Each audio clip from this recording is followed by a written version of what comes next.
కుటుంబం అనాథ అవ్వకూడదని ఒక రీసెర్చ్ చేశారు. అది ఈరోజు చెప్తాను, దాని తర్వాత మన టాపిక్ స్టార్ట్ చేద్దాం. భారతదేశంలో గుండెపోట్లు ఎవరికి ఎక్కువ వస్తాయి? మగవాళ్ళకి, ఆడవాళ్ళకి? మగవాళ్ళకి ఎక్కువ. మగవాళ్ళకి. ఎందుకు? బీపీ, కొలెస్ట్రాల్, షుగర్ వల్ల కాదు. దేని వల్ల తెలుసా? టెన్షన్స్ వల్ల. చిన్నప్పుడు మీరు చూడండి, మనకి ఏదైనా బాధ కలిగితే అమ్మ దగ్గర నాన్న దగ్గర ఏడ్చిన రోజులు ఉంటాయి. అమ్మకి బాధ కలిగితే నాన్న దగ్గర మన దగ్గర ఏడ్చిన రోజులు ఉంటాయి. కానీ భారతదేశంలో ఏదైనా తండ్రికి బాధ కలిగితే పిల్లల దగ్గర కానీ భార్య దగ్గర ఏడని చూసారు? You can't even see that. ఈరోజు ఆత్మహత్యలు అంటే ఉరేసుకోవడం, ట్రైన్ కింద పడడం కాదు, గుండెపోట్లు కూడా ఒక రకమైన ఆత్మహత్యలు నేను కనిపెట్టాను. ఒక కొడుకు కూతురు వాళ్ళకి టాపర్స్ అయ్యి సర్టిఫికెట్లు తీసుకొని వచ్చి ఈరోజు నాకు బ్యాంక్ ఆఫర్ ఇంత వచ్చింది, నాకు ప్యాకేజ్ ఇంత వచ్చిందని చూపిస్తే అది కాదు నిజమైన గ్రేట్నెస్. మీరు నిజంగా ఒక 10వ క్లాస్ చదువుతున్నారంటే ఆ 10వ క్లాస్ మిమ్మల్ని మాన్పించి రోడ్డు మీద కూలి పనులు చేసుకొని బతకమన్నా కూడా బతికే స్థాయి ఆ టైంకి వచ్చినట్టే కదా. హానెస్ట్గా మాట్లాడితే ఇప్పుడు ఏమి లేకపోయినా నేను బతకగలుగుతాను స్థాయి వచ్చింది కదా.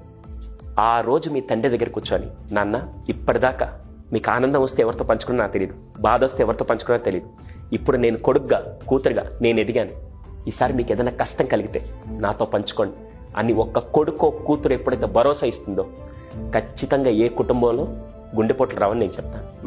100% అండి. అర్థమైంది? మీరు అలా చెప్తుంటే మా నాన్న గుర్తొచ్చేసారు నాకు. నేను ఇప్పటికీ కంట్రోల్ చేసుకున్నాను, కానీ లేకుంటే ఈ టిష్యూస్ కూడా సరిపో. నాకు ఇప్పటికీ అది ఒక రిగ్రెట్ అండి. I've done so many videos. ఆ రోజు ఏం ఫీల్ అయ్యారో నాకు ఇక్కడ కూర్చుంటే ఇలా అంటే నేను మామూలుగా మిమ్మల్ని చూస్తే నాకు అలా అనిపిస్తుంది అంటే, ఆ రోజు మీ గుండె ఎంత ఏడ్చుంటుందో నేను ఐ కెన్ సెన్స్ ఇట్. కానీ ఇక్కడ ఆ తండ్రి గొప్పతనం ఎప్పుడు తెలిసిందండి.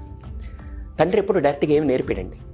చాలా విషయాలు చెప్తాను. చాలా మంది అంటారు మా నాన్న ఇది నేర్పించాడు అంటే ఆయన మాటల ద్వారా మీరు నేర్చుకున్నది కాదు, ఆయన ఏం చేస్తున్నాడో చూసి మీరు ఇన్స్పైర్ అవ్వచ్చు.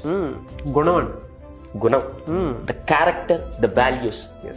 మా నాన్నగారు పళ్ళ వ్యాపారం చేశాడు. రోజుకి 200 సంపాదించిన గగనం. ఆ 200తో కుటుంబం నడపడమే చాలా కష్టం. కానీ మా నాన్న ఏం చేశాడు తెలుసా? మా బస్ స్టాప్ దగ్గర బండి పెట్టుకుంటాను. ఆ బస్ స్టాప్కి వెళ్ళాలన్నది మా నాన్నకు బాగా తెలుసు. ఎవరైనా ఒక పూట తినకుండా వాళ్ళు అక్కడ నిలబడుంటే, రా భోజనం చేసి వెళ్దు, ఎట్టెళ్తా ఊరికే అని చెప్పి దారిని పోయి ఎవరైనా సరే, లేదా ఒక ఆప్తుడు అన్నం పెట్టి పంపించాలి, శత్రువు వచ్చిన అన్నం పెట్టి పంపించాలని నాకు నేర్పించిన క్వాలిటీ ఎక్కడి నుంచి అంటే మా నాన్నగారు. ఆయన నాకు డైరెక్ట్గా చెప్పలే, కానీ ఆయన బెస్ట్ క్వాలిటీ నేను అబ్జర్వ్ చేశాను. సబ్ కాన్షియస్లోనూ నరాల్లో ఇంకిపోయి ఉంటుంది అన్నది. వాళ్ళు చేసే ఏ చిన్న మూమెంట్ అయినా సరే మనల్ని కొంచెం మన ఏజ్ పెరిగే కొద్దీ ఇన్స్పైర్ చేస్తాయి. తెలియకుండా నా క్వాలిటీని మనం డెవలప్ చేసుకుంటాం. ఆ క్వాలిటీయే మనల్ని నడిపిస్తుంది. ఎగ్జాక్ట్లీ. కానీ ఈ రోజుల్లో చాలా దౌర్భాగ్యం. సారీ ఇలా మాట్లాడలేదు, మా నాన్నగారు నాకేం ఆస్తి ఇవ్వలేదండి. ఎంత దౌర్భాగ్యమైన స్థితి అది. అసలు ఈ రోజు మన ఇద్దరం ఇలా ఉన్న ప్రపంచంలో ఇంతమంది ఉన్నాం అంటే కారణం ఫస్ట్ హీరో నాన్నే లేకుంటే మన బతికెక్కడ ఉండేది? ఒక్కసారి నాన్నని తీసి మీ జీవితంలో ఊహించుకోండి. ఇక్కడ చూసే వాళ్ళందరికీ అదే క్వశ్చన్ చెప్తాను. చాలా సెషన్లకు వెళ్ళినప్పుడు పిల్లలు చెప్తాను, నాన్నని టేక్ ఇట్ ఫర్ గ్రాంటెడ్. నాన్న ఏదైనా వస్తువు అడిగితే కొనియడానికో, నాన్న ఏదన్నా కావాలంటే అవసరం తీర్చడానికి మెషిన్ లాగా ఆలోచిస్తున్నారు చూసారా? అంతకంటే దౌర్భాగ్యమైన స్థితి లేదు. అది ఎవరికి తెలుస్తుంది తెలుసా? నాలాంటి దౌర్భాగ్యాలకే తెలుస్తుంది. ఆ బాధ ఎప్పుడు తెలుస్తుంది తెలుసా? ఒక్కరోజు మీ నాన్నగారు లేని జీవితాన్ని ఒకసారి ఊహించుకొని చూడండి. మీరు ఇందాక మాట్లాడుతూ స్టార్టింగ్లో అన్నారే, వెనక్కి తిరిగి చూసుకుంటే ఆ నాన్న అనే రెప్లికా లేకపోతే మనం ఉండేవాళ్ళం కాదు. అవును. ఎన్ని నిద్రలేని రాత్రులు నిస్వార్థంగా గడిపితే ఒక తండ్రి ఈరోజు మనం ఇక్కడ ఉన్నాం.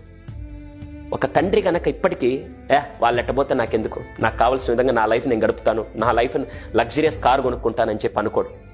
ఇప్పటికీ తను ఎప్పుడో కన్నా బండిని తుడుచుకుంటూ వాడుతుంటే పిల్లలు హేళన చేస్తాడు. ఎందుకు నాన్న ఇంకా ఆ బండినే వాడుతున్నావు అంటే, ఆయన బండి కొనలేక కాదు, ఆ బండి కొనే పొజిషన్లో నీకేదైనా మంచి భవిష్యత్తు ఇస్తే బాగుంటుందని చెప్పి తను నిస్వార్థంగా నీ కోసం స్వార్థంగా పనిచేసే వ్యక్తి ఒక తండ్రి. ఎప్పుడు కూడా తండ్రిని మెషిన్ లాగా చూడడం మాత్రం ఈ జనరేషన్ ఫస్ట్ తగ్గించుకోవాలి. Sorry to say this. 100% అండి. ఎందుకంటే